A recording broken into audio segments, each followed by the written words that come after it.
അപ്പൊ ഇന്നെന്താന്നല്ലേ ഞാൻ ഇങ്ങനെ യൂട്യൂബിൽ ഇങ്ങനെ ഓരോ വീഡിയോസ് റീൽസ് ഒക്കെ കണ്ടുകൊണ്ടിരുന്നപ്പോഴത്തേനും ഞാനൊരു വീഡിയോ ഉണ്ട്. നമ്മൾ അരിയൊക്കെ ആട്ടി വെച്ചപ്പോ പിറ്റന്നത്തേക്ക് പുളിക്കാത്തവർക്ക് വേണ്ടിയിട്ട് പുളിക്കും.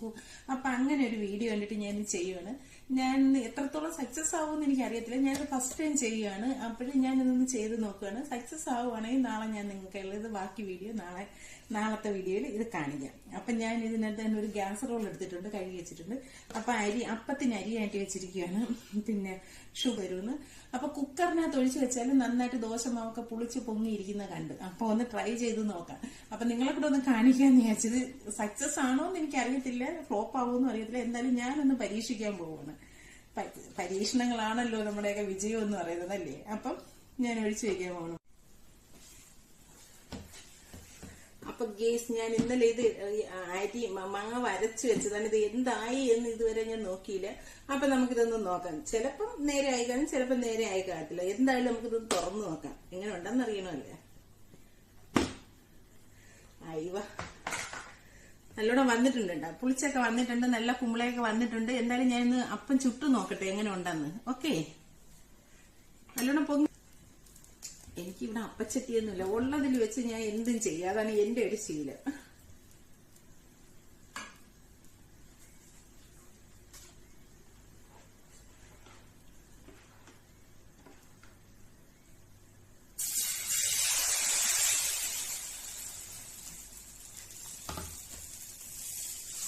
ചുറ്റു നോക്കാം എങ്ങനെയാണ്. അപ്പച്ചട്ടിയൊന്നും ഇല്ലാത്തതുകൊണ്ട് ഒത്തിരി അങ്ങ് പെർഫെക്റ്റ് ആയിട്ടൊന്നും വരില്ല, എങ്കിലും വരും. ഓക്കെ,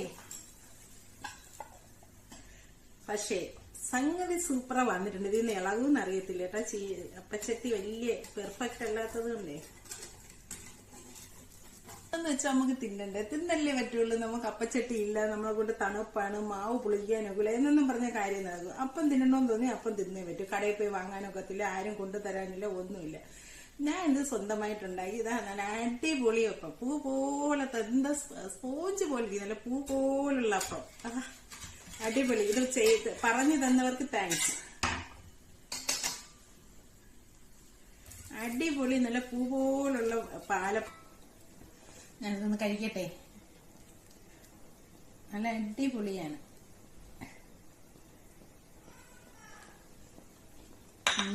നല്ല സോഫ്റ്റ്, നല്ല പഞ്ഞി പോലെ ഇരിക്കുന്ന പാലപ്പം. അടിപൊളിയാണ്. ലൈക്ക് ചെയ്യണം, ഷെയർ ചെയ്യണം, സബ്സ്ക്രൈബ് ചെയ്യണം. അപ്പൊ അടുത്ത വീഡിയോ കാണുമ്പോൾ ബൈ.